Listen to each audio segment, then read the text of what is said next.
ବର୍ଷର ଦୀର୍ଘ ଦିନ ଗାଁ ଦାଣ୍ଡ ଜଳମଗ୍ନ ହୋଇ ରହିବା ଦ୍ୱାରା ଗ୍ରାମବାସୀ ହନ୍ତସନ୍ତ।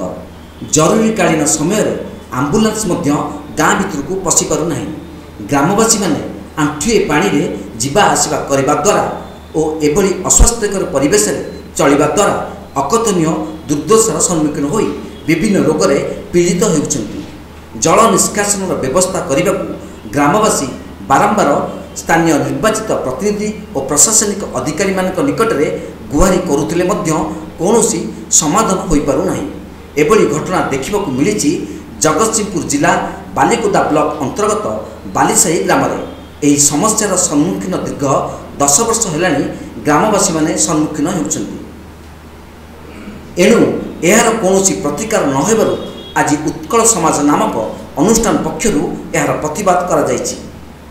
ଅନୁଷ୍ଠାନ କର୍ମକର୍ତ୍ତାଙ୍କ ଡାକରାରେ ବାଲିସାହି ଗ୍ରାମବାସୀ ମିଳିତ ହୋଇ ଜଗତସିଂହପୁର ପୌର ପରିଷଦ କାର୍ଯ୍ୟାଳୟ ନିକଟରୁ ଏକ ଶୋଭାଯାତ୍ରାରେ ଜିଲ୍ଲାପାଳଙ୍କ କାର୍ଯ୍ୟାଳୟ ନିକଟରେ ପହଞ୍ଚି ବିକ୍ଷୋଭ ପ୍ରଦର୍ଶନ କରିଥିଲେ।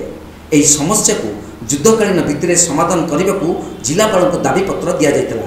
ଯଦି ଏହି ଜଳ ନିଷ୍କାସନ ସମସ୍ୟାରେ ସ୍ଥାୟୀ ପ୍ରତିକାର ମାସକ ମଧ୍ୟରେ କରାନଯାଏ ତେବେ ଆନ୍ଦୋଳନକୁ ତୀବ୍ରତର କରାଯିବ ବୋଲି ଉତ୍କଳ ସମାଜର ପ୍ରମୁଖ କର୍ମକର୍ତ୍ତାମାନେ ଚେତାବନୀ ଦେଇଛନ୍ତି। ଜଗତସିଂହପୁରରୁ ରୀତା ସାହୁଙ୍କ ରିପୋର୍ଟ, ତୀର୍ଥକ୍ଷେତ୍ର ଲାଇଭ୍।